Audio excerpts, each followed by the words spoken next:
کہ جب اردو زبان میں یہ لوگ بولیں گے کچھ تو ہماری سمجھ میں آئے گا، کیونکہ یہ جو بول رہے ہیں عربی میں وہ کما حق کو ہم سمجھ نہیں پا رہے ہیں، اکثریت لوگ نہیں سمجھ پاتے تھے۔ تو ہم نے ان سے درخواست کری، انہوں نے کیا کیا کہ اس زمانے میں شیخ عبد المالک مجاہد ہیں جو مکتبہ دارالسلام کے جنرل مینیجر ہیں یا آنر ہیں، اللہ انہیں جزائے خیر دے، ان کو کہا، وہ زمانے میں وزارت داخلیہ میں کام کیا کرتے تھے، کہ آپ آ کر میرے خطبے کا اردو میں ترجمہ کیا کریں۔ تو مسجد میں شیخ عبد المالک مجاہد آتے تھے اور اردو میں خطبہ ترجمہ کرتے تھے، اور ساتھ ہی ساتھ سونے پر سہاگا یہ ہوا کیونکہ پاکستان سے عبد المالک مجاہد صاحب کا تعلق ہے، مرکزی جمعیت اہل حدیث سے شیخ عبد المالک مجاہد کا تعلق ہے، تو جب بر صغیر کی بڑی شخصیات اہل حدیث علماء سعودی عرب میں آتے تو عبد المالک مجاہد چونکہ معروف شخصیت تھے، اس لیے وہ ان کے پاس آتے اور عبد المالک مجاہد انہیں منبر یہاں آ کر مسجد میں ہم لوگوں سے متعارف کرا دیتے۔ میں اہل حدیث ہندوستان کا رہنے والا ہوں اور میں اہل حدیث ہوں، لیکن اس کے باوجود بھی اہل حدیث کون ہے مجھے نہیں پتا تھا۔ تو عبد المالک مجاہد نے وہ دروازہ کھولا، اور علماء اور مشائخ کا دروازہ صرف عرب علماء سے ہم چونکہ ان کی تقریریں سن رہے ہیں، ان کی خطبات سن رہے ہیں، لیکن ہمارے پلے نہیں پڑتا تھا، اتنا کچھ سمجھ نہیں آتا تھا، تو وہ ذریعہ بنایا۔ بر صغیر کے علماء جو باتیں کہتے ہیں اہل حدیث علماء، وہی باتیں یہاں کے علماء بھی کہتے ہیں۔ ہمارے یہاں رجحان کیا ہے؟ ہمارے یہاں رجحان یہ ہے کہ جب آپ سعودی عرب کے علماء کی بات کرتے ہیں نا عوام الناس میں، تو ان کا امپیکٹ عام آدمی کے اوپر زیادہ پڑتا ہے، وہ اس کی بات سنتے ہیں غور سے، ہاں فلانا عالم سعودی عرب کے عالم نے کہا ہے، تو بہت خشوع اور خضوع سے وہ سنتے ہیں۔ لیکن اگر آپ یہی بات بر صغیر کے بڑے اہل حدیث عالم کی ان تک پہنچائیں گے تو شاید وہ اتنی توجہ سے نہ سن پائیں۔ تو اس لیے میرا چینل اس طرف توجہ دے رہا ہے کہ ہم سعودی عرب کے علماء کے جو فتاوی جات ہیں وہ وہی فتاوی جات ہیں، اس میں کوئی ایسی چیز نہیں ہے جو کہ اہل حدیث کچھ اور کہتے ہیں اور یہ کچھ اور کہہ رہے ہوں۔ توحید اللہ باری تعالیٰ کے بارے میں جو یہاں کے علماء کا موقف ہے وہی اہل حدیث علماء کا موقف ہے۔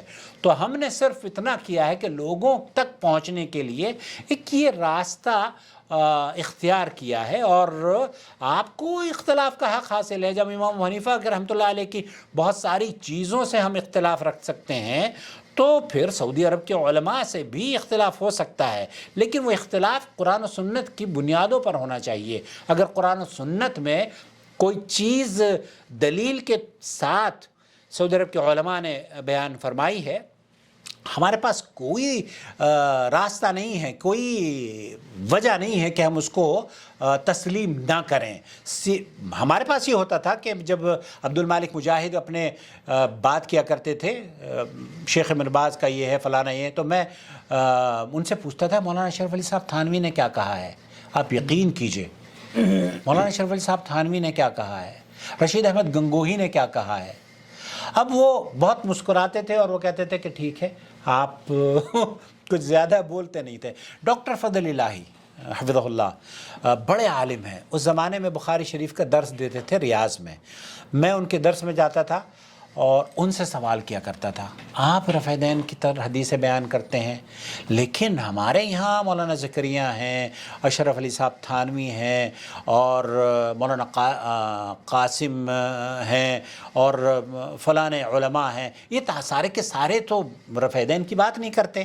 تو شیخ ڈاکٹر فضل الہی حفظہ اللہ بہت دھیمے انداز میں، بھائی ان تک کی شاید حدیثیں نہ پہنچی ہوں، وہ میٹھی میٹھی باتیں، ان کا مزاج ہے ایسا، تو وہ میں سوچتا تھا یار یہ واقعی صحیح کہہ رہے ہیں، کیونکہ یہ سارے کے سارے یہاں رفع دین کرتے ہیں، ہمارے یہاں تو کوئی بھی رفع دین نہیں کرتا۔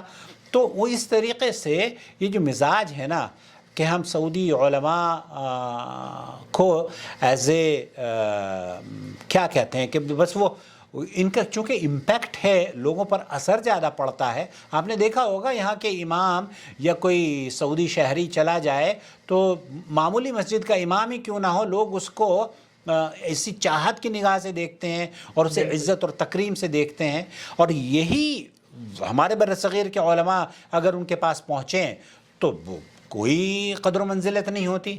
تو یہ ایک طریقہ میں نے نکالا ہے. وہ نسبت اصل میں وہ دیکھتے ہیں کہ نسبت ان کی مکہ سے ہے، یہ عربوں کی نسبت مدینہ سے ہے، عربوں کی نسبت رسول اللہ صلی اللہ علیہ وسلم سے ہے، تو یہ انہی کے ساتھی اور انہی کے پڑوسی سمجھتے ہیں ان کو، تو اسی وجہ سے ان کی قدر اور ان کو بالکل عزت دیتے ہیں.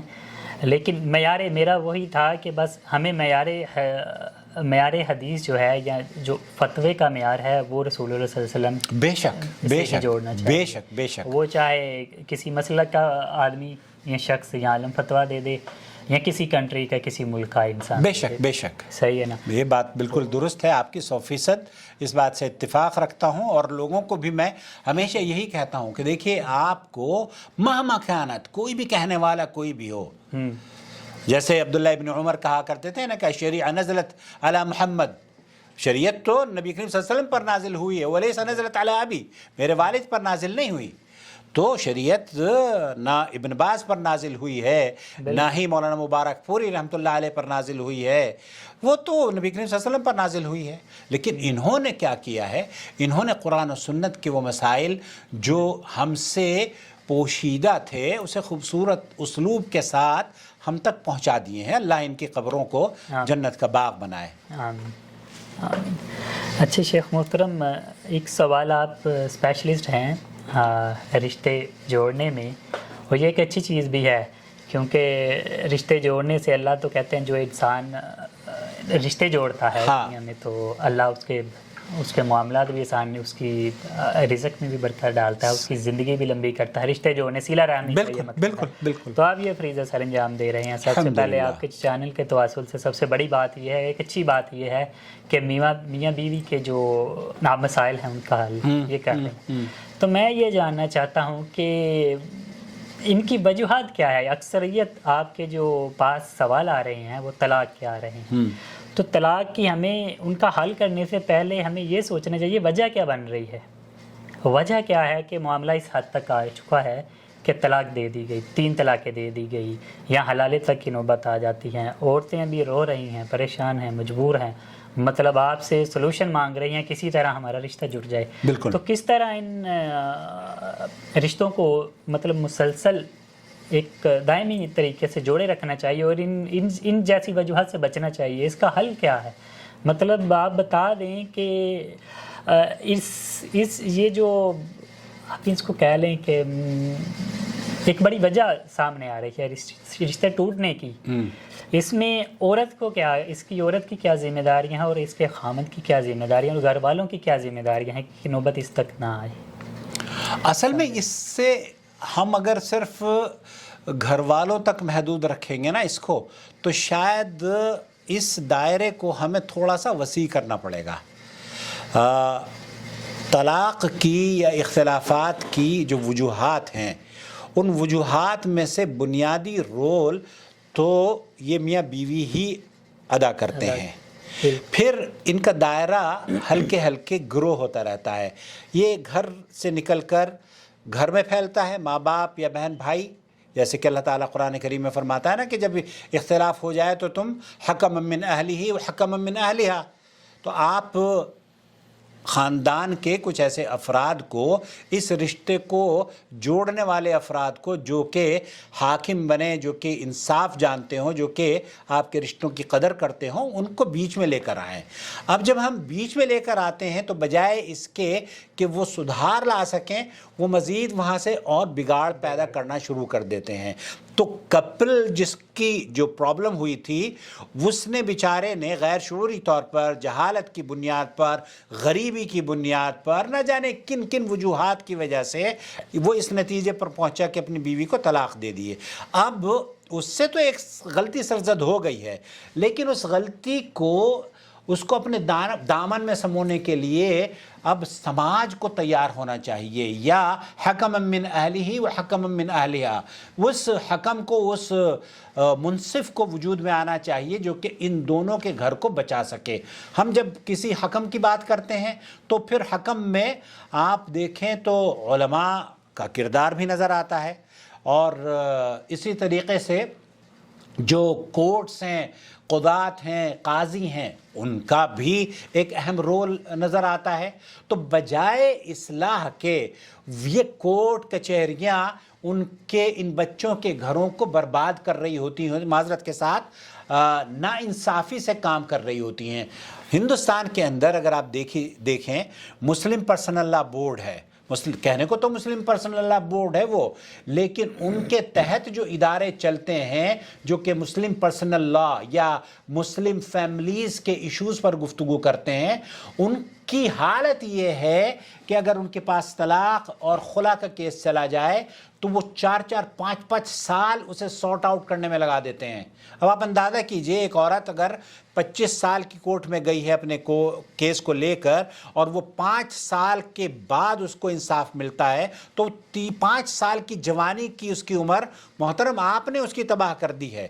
اب وہ بعض کیسز میں تو یہ ہوتا ہے کہ وہ 50-55 سال کی پہنچ جاتی ہے، اسے انصاف نہیں ملتا، اور وہ جب انصاف ملتا ہے تو اس لائق نہیں رہتی کہ وہ کسی کے ساتھ گھر بچا سکے۔ شیخ میرا یہ سوال ہے، وہ انصاف کس چیز کا انصاف لینے جا رہی ہے کورٹ میں؟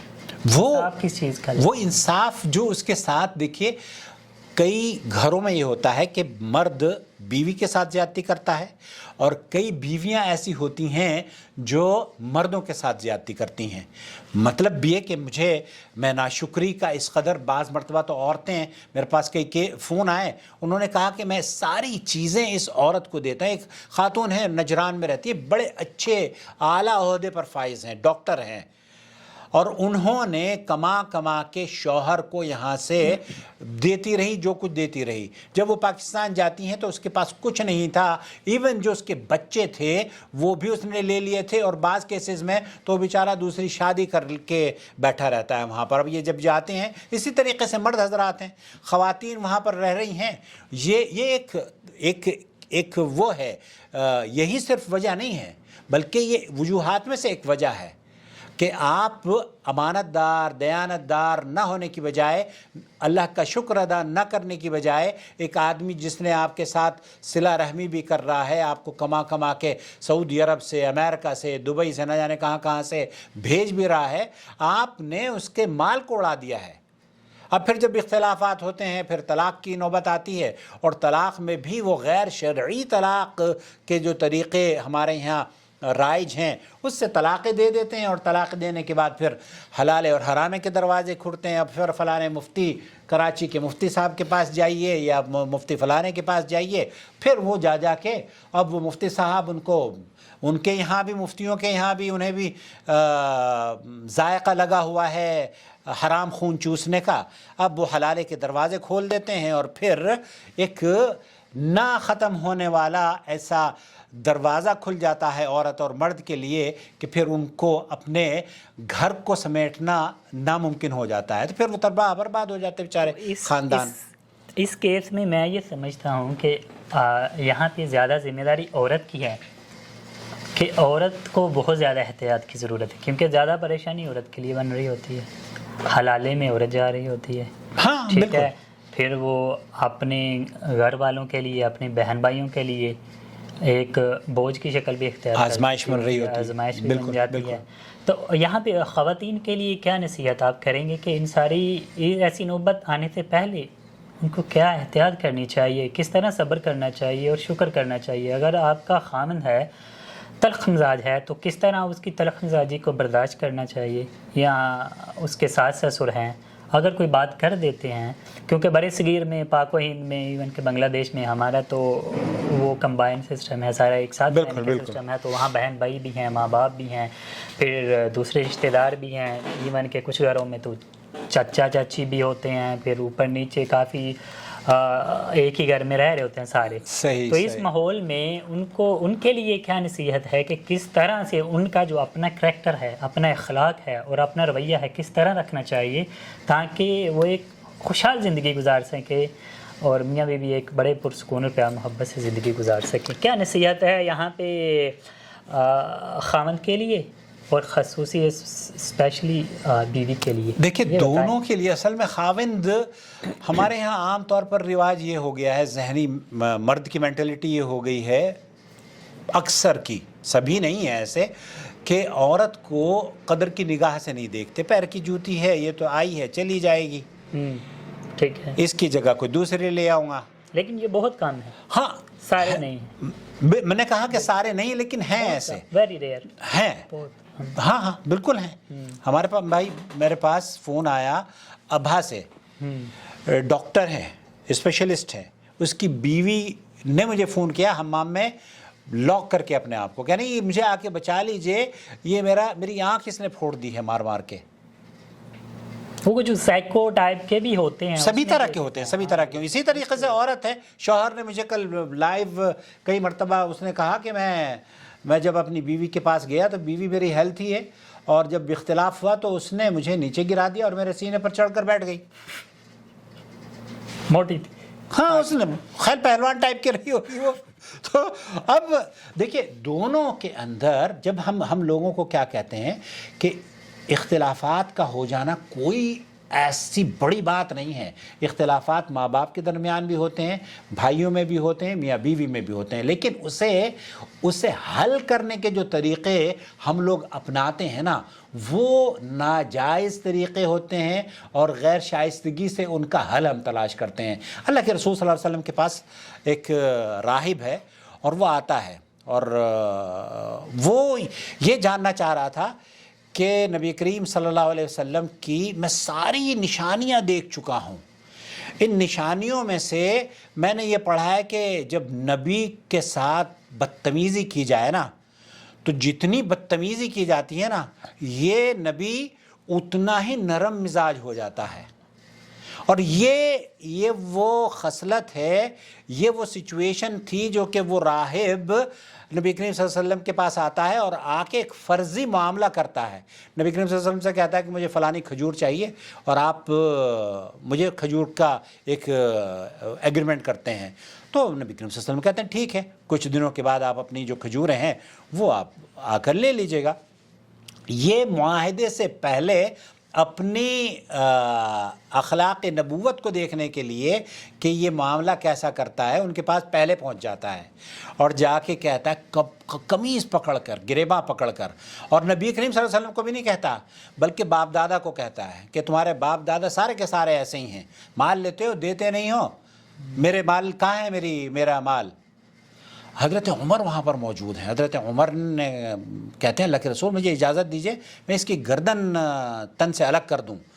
اللہ کے رسول صلی اللہ علیہ وسلم نے فرمایا نہیں عمر, یہ بات تمہاری غلط ہے, تمہیں کیا کہنا چاہیے تھا, تمہیں اس سے کہنا چاہیے تھا کہ تم ادب اور شائستگی سے اپنا جو مطالبہ ہے وہ ادب اور شائستگی سے نبی کریم صلی اللہ علیہ وسلم سے کرو, مجھ سے کرو.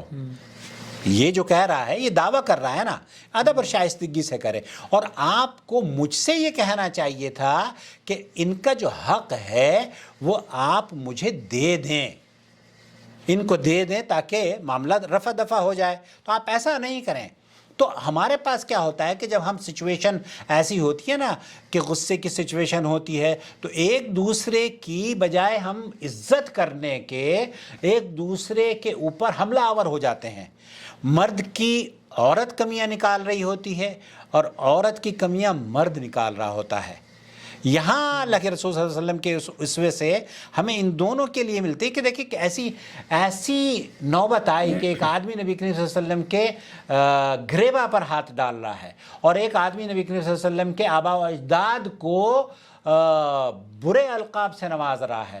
وہ نبی کریم صلی اللہ علیہ وسلم اس وقت کہہ رہے ہیں اپنے غصے پر قابو رکھتے ہوئے کہ ادب اور شائستگی سے, تحمل سے ہم اپنے اس کا مظاہرہ کریں. تو یہاں جب یہ اختلافات ہوتے ہیں نا, میاں بیوی کے جو اختلافات ہیں, انہیں ہم حل کرنے کے لیے اگر دونوں سے یہ کہیں کہ آپ ادب اور شائستگی سے اور خندہ پیشانی سے, صبر سے, یہ عورت جس سے کچھ غلطیاں ہوئی ہیں, یہ عورت شاید تمہارے بچوں کی ماں ہے. اللہ کے رسول صلی اللہ علیہ وسلم نے بھی فرمایا ہے نا کہ اگر یہ کچھ اس کی برائیاں تمہارے سامنے ہیں تو اس کی اچھائیوں کو بھی تو یاد کر لیا کرو نا.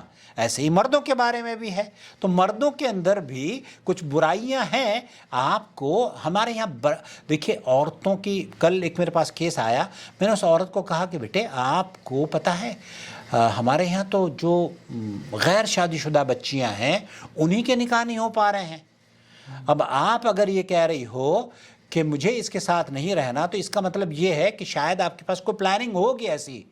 تو اس نے مجھ سے جب فون بات ختم ہو گئی تو اس نے کہا کہ میں صرف اس کو پریشرائز کرنا چاہ رہی تھی کیونکہ یہ مجھ پر بہت زیادہ سختیاں کرتا ہے.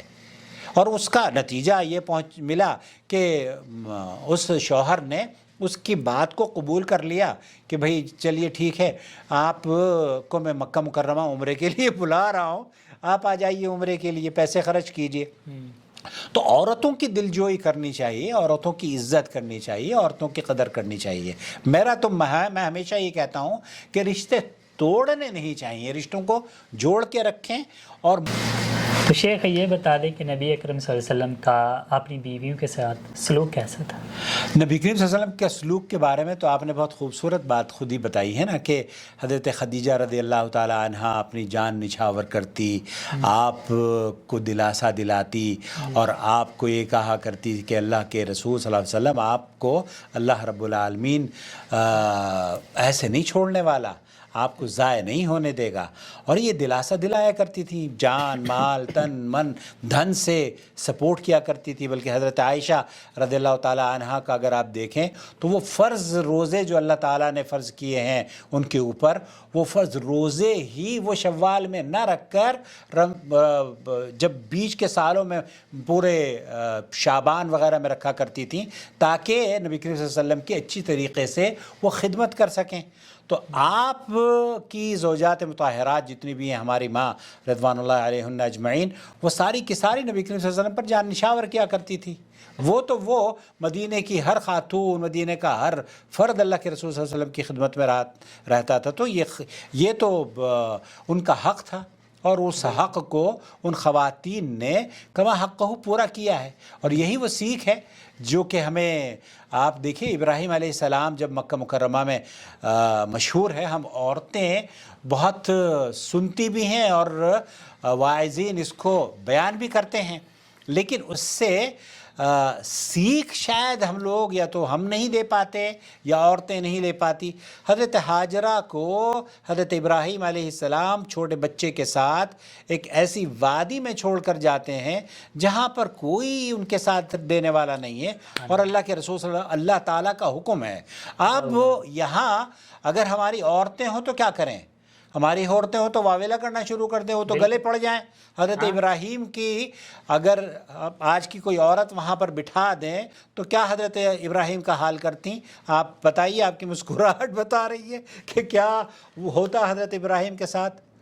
شیخ اللہ معاف کرے، بہت برا حال ہو. ہاں بالکل، مطلب وہاں پہ پانی نہیں تھا، وہاں کے تو گلے شکوے شروع ہو جاتے ہیں. یہاں پہ تو فریج نہیں ہو گھر میں، یا دودھ ایک ٹائم پہ ختم ہو جائے بچوں کا، یا پیمپر نہیں ہو، تو وہاں پہ تو ایک قیامت سی طاری کر دیتی ہیں یہ. جبکہ آپ اندازہ کریں، اما عائشہ یہ کہتی ہیں کہ ہمارے گھروں میں 2 مہینے چولہا نہیں چلتا تھا، کھانا نہیں پکتا تھا، گوشت نہیں دیکھتے تھے ہم، صبر دیکھیں کالوں پر وہ پانی اور کھجور پر گزارا کرتے تھے 2 ماہ. ہاں اب آپ یہاں بتائیے، ہمارے گھروں میں کوئی بھی، میرے ویورز کا گھر میرے خیال سے ایسا نہیں ہوگا جو کہ ہفتے میں گوشت نہ پکتا ہو، چکن نہ کھاتے ہوں، دودھ نہ پیتے ہوں اور بچوں کو باہر نہ کھلاتے ہوں. الا ایک آدھ گھر کوئی ایسا ہو تو اللہ تعالیٰ اس کی تنگ دستی کو دور کر دے. لیکن عام طور پر گھر ایسے ہیں کہ ہمارے گھر میں فریج بھی ہے، اے سی بھی ہے، پنکھے بھی ہیں، سب کچھ، سب آسائشیں ہیں. تو وہ یہ کہہ رہی ہے کہ ہمارے گھر میں 2 مہینے تک کے چولہے نہیں جلتے تھے. اس کے باوجود بھی اللہ کا شکر کرنے والی ہیں. الحمدللہ ان کو ساتھ مل گیا نا شوہر کا. بالکل، اصل میں وہ شوہر کے ساتھ رہنا چاہتی تھی. مسئلہ یہ ہے کہ ان کا ویژن بہت دور تک تھا. ان کو پتہ تھا کہ نبی کے ساتھ جڑے رہیں گے تو ہم جنت میں بھی اسی طرح جائیں گے. صحیح بات. تو یہ جو تکلیفیں ہیں یہ دائمی نہیں ہیں. بالکل، یہ بالکل عارضی تکلیفیں ہیں، عارضی مشکلات ہیں، یہ ختم ہو جائیں گی. تو بالکل اسی طرح میں بھی یہی کہنا چاہتا ہوں کہ جو خواتین ہیں ان کو بھی یہی سوچنا چاہیے، اگر تو آپ کا خامند اچھا ہے اور نیک ہے اور محنتی ہے تو آپ کو بھی صبر کر لینا چاہیے. بالکل صبر. اللہ انشاءاللہ جنت دے گا، بہت اچھی جنت دے گا اور اعلیٰ جنت دے گا. رسول اللہ صلی اللہ علیہ وسلم نے فرمایا عورت کے لیے جنت، دنیا میں چلتی پھرتی جنت دیکھنی ہو تو کوئی بھی دیکھ لیں جس میں چند خصوصیات ہیں. تو وہ نماز پڑھے، خامند کی خدمت کرے، 5 ٹائم کی نماز پڑھے، بالکل خامند کی خدمت کرے، تو وہ دنیا میں چلتی صحیح بات، صحیح بات. تو یہی چیزیں نبی کی بیویوں کو پتہ تھی، سمجھ تھی، وہ صبر کر رہی تھی. لیکن آج کل کی جو بیویاں ہیں ان کو یہ بات سمجھ میں نہیں آ رہی.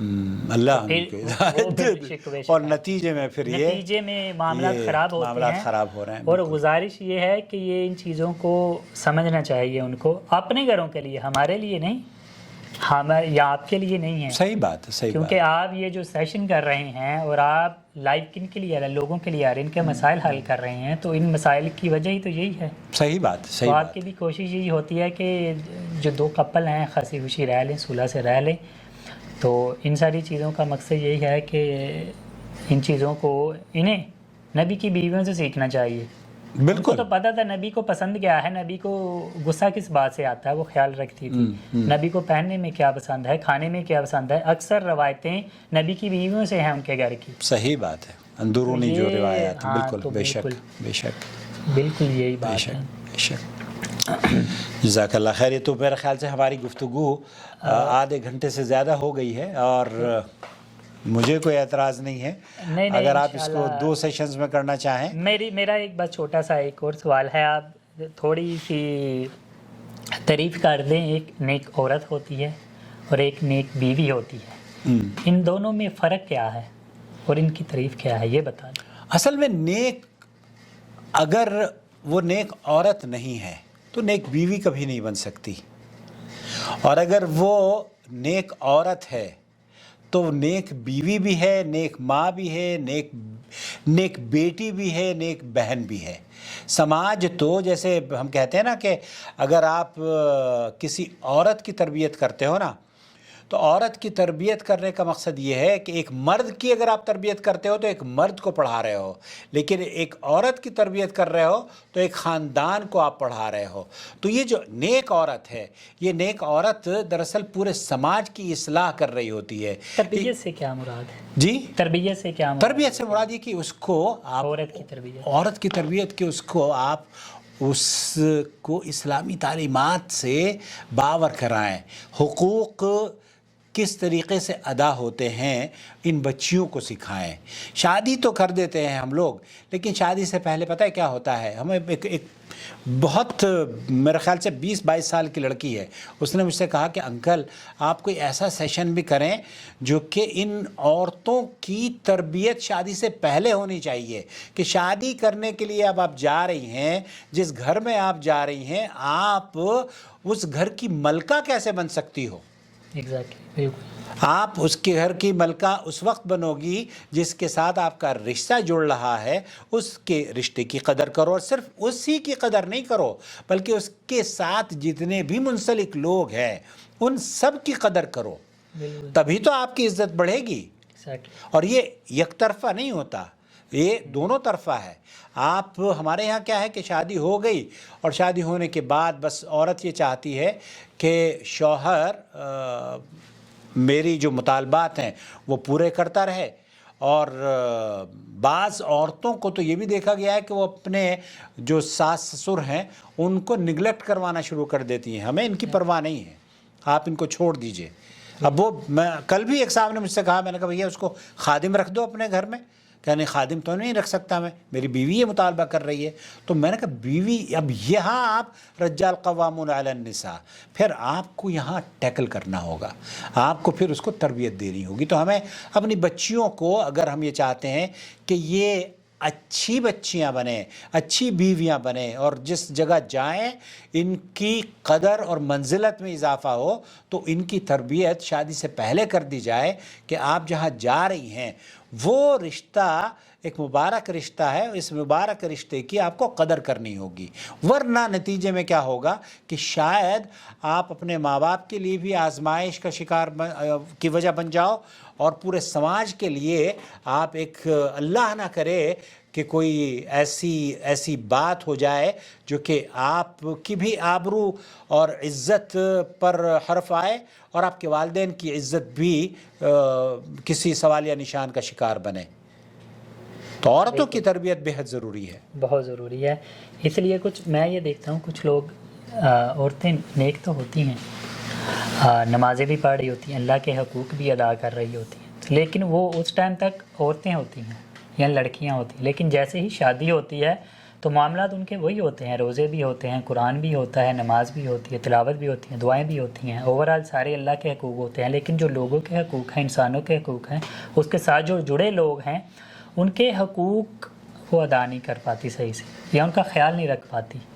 تو یہ چیزیں بہت ضروری ہیں، بہت ضروری ہیں. ہمارے ہاں ہم نے ایک پروگرام کیا تھا 2006 میں، غالباً شیخ توصیف الرحمان راشدی کو ہم نے بلایا، تو یہ سوال آیا کہ عورت مرد کی، اپنے شوہر کی خدمت کس طریقے سے کر سکتی ہے. تو شیخ توصیف الرحمان نے کہا کہ کیا ایسی عورتیں بھی ہوتی ہیں جو مردوں کی خدمت کرتی ہیں؟ اچھا، وہ چونکہ وہ ریکارڈنگ ہو رہی تھی، وہ ریکارڈ ہوئی، تو ایک خاتون نے لاہور سے شیخ توصیف الرحمان کو کہا کہ وہ ہمیں یہ لگتا ہے کہ آپ کو ایک ایسی عورت کی ضرورت ہے جو آپ کی خدمت کر سکے، میں آپ کی خدمت کرنے کے لیے تیار ہوں. اور وہ آج ان کے بچوں کی اماں ہے. تو اللہ کا شکر ہے کہ، اور یہ کوئی عیب نہیں ہے، کوئی عیب نہیں ہے، کوئی عیب نہیں ہے، بلکہ عورتیں، اور اس کی میں سمجھتا ہوں شیخ توصیف ماشاءاللہ یہ ان کا پیٹ پیچھا ہے، پتہ نہیں وہ اس ویڈیو کو دیکھیں گے تو کیا کہیں گے. البتہ لیکن وہ جب بھی اپنی بیوی کا نام لیتے ہیں یا اس کی غیر موجودگی میں اس کے تذکرہ کرتے ہیں، اپنے دوست احباب میں ہم سے ملاقات جب ہوتی ہے ان کی پرائیویٹ نجی گفتگو میں، تو بہت عزت اور وقار سے ان کو دیکھتے ہیں. یہی چیز تو چاہیے، یہی پوائنٹ ہر عورت کو اسی چیز کی کوشش کرنی چاہیے کہ اس کا خامن کسی بھی اس کی غیر موجودگی میں جہاں بات کرے اس کا دفاع کر سکے. بالکل بالکل. بہرحال اس کی تعریف تو کرنی ہی کرنی ہے، اس کا دفاع بھی کر سکے. بالکل. اور اس میں ایک بند ہو گیا؟ نہیں، اس میں ایک چھوٹی سی اور چیز ایڈ کروں گا بس. عورتیں جو ہے نا، میں دیکھتا ہوں کہ اکثر کیا کرتی ہیں، خامند کے ساتھ بھی صحیح ہوتی ہیں، معاملہ سارے صحیح ہوتا ہے، خامند کی بے حد عزت کر رہی ہوتی ہیں، محبت بھی کر رہی ہوتی ہیں، کام بھی کر رہی ہوتی ہیں، بچوں کا بھی خیال رکھتی ہیں، لیکن اس کے ساتھ ساتھ خامند کے جس کے ساتھ رشتے ہیں ان کا خیال نہیں رکھ رہی ہوتی، جس کی وجہ سے خامند اس کو وہ محبت اور عزت نہیں دے پاتا جو اس کا دینی چاہیے. تو اس بارے میں بھی عورتوں کو خیال کرنا چاہیے میرے خیال سے. جو بیویاں ہیں، مثال کے طور پہ میری اٹیچمنٹ، میری خوشی جڑی ہے میرے ماں باپ کے ساتھ یا میرے بہن بھائیوں کے ساتھ. بالکل. ہاں. تو میری جو وائف ہے اس کی خوشی جڑی ہے میرے ساتھ. ہاں. ٹھیک ہے، وہ چاہتی ہے کہ میں خوشی دوں اس کو جس طرح وہ مجھے خوش کر رہی ہے، لیکن وہ اس طرح میرے ماں باپ کو خوش نہیں کر رہی، تو میں چاہ کے بھی اس کو وہ خوشی نہیں دے پا رہا، وہ پیار نہیں دے پا رہا. یہ تو ناانصافی ہے، یہ تو ناانصافی ہے. آپ بھی چاہتے ہو نا کہ آپ کے والدین کی عزت ہو. بالکل. تو یہ چیز کا شیخ میں یہ سمجھتا ہوں کہ یہ عورتوں کو اس چیز کے پہ بھی غور کرنا چاہیے کہ خامند آپ کو احترام عزت تو دے سکتا ہے دل سے، اس بنا پہ کہ آپ اس کے جس سے اس کو محبت ہے آپ اس سے محبت کریں، جس سے اس کی اٹیچمنٹ ہے آپ جس سے اس کو تکلیف ہوتی ہے وہ اس سے آپ تکلیف نہ دو.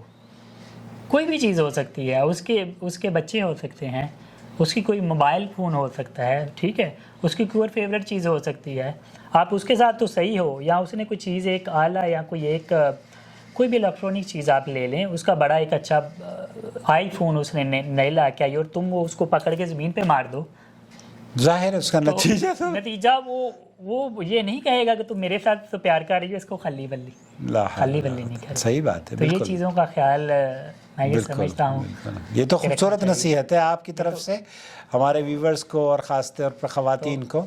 تو میرا یہ میسیج بالکل آپ کے چینل کے تواصل سے خواتین کو ہی ہے کہ یہ اس طرح کی نوبت نہ آنے دے اور ان چھوٹی چھوٹی چیزوں کا خیال رکھیں. یہ چھوٹی چھوٹی چیزیں ایک بڑا پہاڑ بن جاتی ہیں، بہت بڑا جب پہاڑ بن جاتا ہے تو اس میں آر آ جاتی ہے، پھر آپ چاہ کے بھی دل نہیں ملا سکتی، تو دل ملانے بہت مشکل ہو جاتے ہیں. پھر رشتے تو مل جاتے ہیں لیکن آپ ایک گھٹن سے رہتے ہو تو بہت ٹائم لگتا ہے پھر ان کو وہ دراریں اور دیواروں کو ہٹانے میں. صحیح بات ہے، صحیح بات. شیخ جزاک اللہ خیر. آپ کے ٹائم تو مجھے ایسا لگ رہا ہے کہ میں کسی روز آپ کو جو میری لائیو سیشنز ہوتے ہیں نا اس میں بھی آپ کو ساتھ لاؤں تاکہ آپ عورتوں کے اس طرح کی جو نصیحتیں آپ کر رہے ہیں، قیمتی نصیحتیں، وہ عورتوں تک پہنچنی چاہیے، وہ پہنچنی چاہیے کسی بھی ذریعے سے۔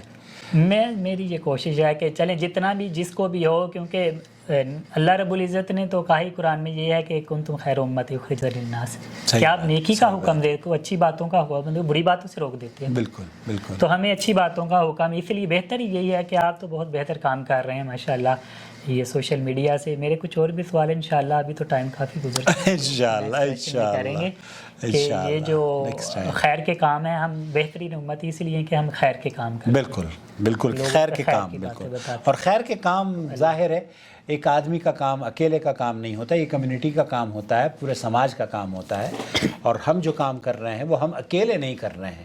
آپ یقین، اگر آپ یہ سمجھتے ہیں کہ یہ کام میں صرف اکیلے کر رہا ہوں، اکیلے مجھے نظر آپ لوگوں کو صرف میں اکیلے نظر آتا ہوں، کیونکہ یہ جو محنت ہے، یہ جدوجہد ہے، یہ میں اکیلے کر رہا ہوتا ہوں، لیکن اس کے پیچھے آپ لوگوں کی دعائیں ہیں، آپ لوگوں کا سپورٹ ہے، آپ لوگوں کا تعاون ہے، اور ان لوگوں کا تعاون جو کہ ہمارے چینل کو تعاون دیتے رہتے ہیں، اس کی ریڑھ کی ہڈی ہیں۔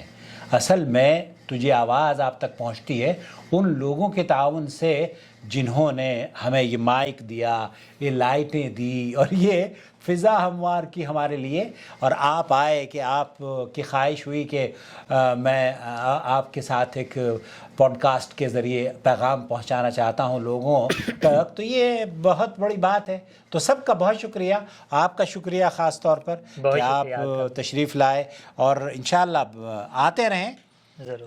میری لائیو سیشن میں بھی کسی روز میں کوشش کروں گا کہ آپ آئے، اور جو کالز آتی ہیں خواتین کی، اگر آپ لوگ بات کرنا چاہتے ہو نا حسان بھائی سے، تو پھر مجھے بتا دیجئے گا، میں ان کو نیکسٹ ٹائم اپنی لائیو سیشن میں بھی ملاقات کے لیے آپ لوگوں کے سامنے یہاں پر پیش کر دوں گا انشاءاللہ تعالی۔ اللہ قبول کرے۔ آمین آمین۔ تب تک کے لیے اپنا بہت خیال رکھیے، اور جڑے رہیے چینل سے۔ ہمارا یہ پوڈ کاسٹ کیسا لگا آپ کو پلیز ہمیں ضرور بتائیے گا۔ طویل تو ہوا ہے، لیکن میں سمجھتا ہوں کہ بہت ساری چیزیں بھائی نے جو بیان کی ہیں تجربے کی بنیاد پر، قرآن و سنت کی نصیحتیں، وہ ہماری بچیوں کے لیے، بچوں کے لیے بہت کارآمد ثابت ہوگی۔ والسلام علیکم ورحمۃ اللہ وبرکاتہ۔ الله ولي الذين آمنوا يخرجهم من الظلمات إلى النور والذين كفروا أولياؤهم الطاغوت يخرجونهم من النور إلى الظلمات أولئك أصحاب النار هم فيها خالدون